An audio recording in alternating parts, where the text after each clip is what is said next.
আমার প্রশ্ন, বাঙালি হিন্দু হওয়া কি অপরাধ? পশ্চিম বাংলার ওপারে কাঁটাতারের বেড়ার ওপারে বাংলাদেশ নামক দেশটি 1947 সালে তৈরি হওয়া একটি দেশ। সেখানে যেভাবে রাষ্ট্রীয় মদতে বাঙালি হিন্দুদের বেছে বেছে নির্যাতিত হতে হচ্ছে, তাদের মন্দির ভেঙে দেওয়া হচ্ছে, তাদের আর্থিকভাবে তছরূপ করা হচ্ছে, রাতের বেলায় যেভাবে ধরে ধরে নিয়ে যাকে ধর্মান্তরিত করে ইসলাম করা হচ্ছে সরকারি মদতে, তার বিরুদ্ধে যখন প্রতিবাদের আন্দোলন হচ্ছে, চিন্ময় মহারাজকে তার লিডারকে অ্যারেস্ট করে নির্যাতন করা হচ্ছে, খেতে দেওয়া হচ্ছে না, তাদের মা বোনদের ওপর অত্যাচার হচ্ছে। আজকে এইভাবে যদি চলতে থাকে তাদের কি অপরাধ ছিল? ওপার বাংলা এপার বাংলার বাঙালি সমাজ ভারতবর্ষের স্বাধীনতা আন্দোলনে সবচাইতে অবদান যার বেশি, সেলুলার জেলে চলে যাবেন। 693 এর মধ্যে 400 জন ছেলে ছিল বাঙালি সমাজ, হিন্দু বাঙালি সমাজ, আর তারা আজকে স্বাধীনতার পর নির্যাতিত। ওপার থেকে এসে দেশ ভাগের পর কাঁটাতারের বেড়ার মধ্যে তারা অত্যাচারিত হচ্ছে, এপারে এসেও তাদের শান্তি নেই। দিনের পর দিন অনুপ্রবেশকারী এসে আমাদের জনসাম্য ভারসাম্য নষ্ট করে দিচ্ছে। মালদা, মুর্শিদাবাদ, দিনাজপুর, দক্ষিণ 24 পরগনা, নদিয়ার কিছু অংশ, হুগলি, হাওড়া, তারা এখানে নির্যাতিত এবং সরকারি মদতে হচ্ছে।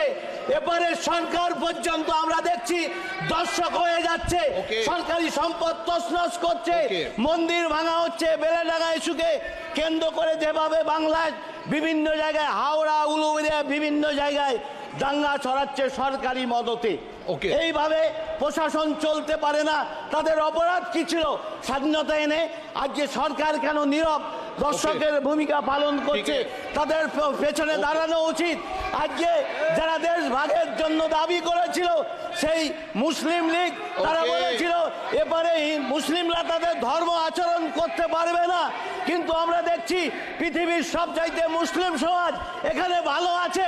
আমি সেই যারা দেশ ভাগের পক্ষে সওয়াল করেছিল তারা কেন বলছে না আজকে বাংলাদেশের প্রয়োজন নেই, পাকিস্তানের প্রয়োজন নেই, আমরা মিলে এক হয়ে থাকি, আমাদের দেশ ব্রিটিশ ভাগ করার কে? তাই আমি বলবো কল্যাণদার বোতলর তিনি যেমন বলছেন দাঁড়িয়ে যে ওয়াকফ কয়েকজন নামাজ পড়লে সেটা ওয়াকফের প্রপার্টি হয়ে যাবে। ধন্যবাদ অধ্যক্ষ মহোদয়। আমার প্রশ্ন, বাঙালি হিন্দু হওয়া কি অপরাধ? পশ্চিম বাংলার ওপারে কাঁটাতারের বেড়ার ওপারে বাংলাদেশ নামক দেশটি 1947 সালে তৈরি হওয়া একটি দেশ। সেখানে যেভাবে রাষ্ট্রীয় মদতে বাঙালি হিন্দুদের বেছে বেছে নির্যাতিত হতে হচ্ছে, তাদের মন্দির ভেঙে দেওয়া হচ্ছে, তাদের আর্থিকভাবে তছরূপ করা হচ্ছে, রাতের বেলায় যেভাবে ধরে ধরে নিয়ে যাকে ধর্মান্তরিত করে ইসলাম করা হচ্ছে সরকারি মদতে, তার বিরুদ্ধে যখন প্রতিবাদের আন্দোলন হচ্ছে, চিন্ময় মহারাজকে তার লিডারকে অ্যারেস্ট করে নির্যাতন করা হচ্ছে, খেতে দেওয়া হচ্ছে না, তাদের মা বোনদের ওপর অত্যাচার হচ্ছে। আজকে এইভাবে যদি চলতে থাকে তাদের কি অপরাধ ছিল? ওপার বাংলা এপার বাংলার বাঙালি সমাজ ভারতবর্ষের স্বাধীনতা আন্দোলনে সবচাইতে অবদান যার বেশি, সেলুলার জেলে চলে যাবেন। 693 এর মধ্যে 400 জন ছেলে ছিল বাঙালি সমাজ, হিন্দু বাঙালি সমাজ, আর তারা আজকে স্বাধীনতার পর নির্যাতিত। ওপার থেকে এসে দেশ ভাগের পর কাঁটাতারের বেড়ার মধ্যে তারা অত্যাচারিত হচ্ছে, এপারে এসেও তাদের শান্তি নেই। দিনের পর দিন অনুপ্রবেশকারী এসে আমাদের জনসাম্য ভারসাম্য নষ্ট করে দিচ্ছে।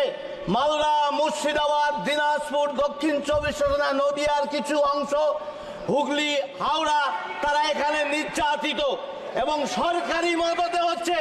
এবারে সরকার পর্যন্ত আমরা দেখছি দর্শক হয়ে যাচ্ছে, সরকারি সম্পদ তছনছ করছে, মন্দির ভাঙা হচ্ছে। বেলেডাঙ্গা ইস্যুকে কেন্দ্র করে যেভাবে বাংলায় বিভিন্ন জায়গায়, হাওড়া, উলুবেড়িয়া, বিভিন্ন জায়গায় দাঙ্গা ছড়াচ্ছে সরকারি মদতে।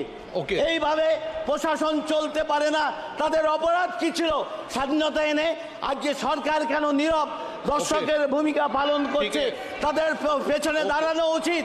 আজকে যারা দেশ ভাগের জন্য দাবি করেছিল সেই মুসলিম লীগ, তারা বলেছিল এবারে মুসলিমরা তাদের ধর্ম আচরণ করতে পারবে না, কিন্তু আমরা দেখছি পৃথিবীর সবচাইতে মুসলিম সমাজ এখানে ভালো আছে।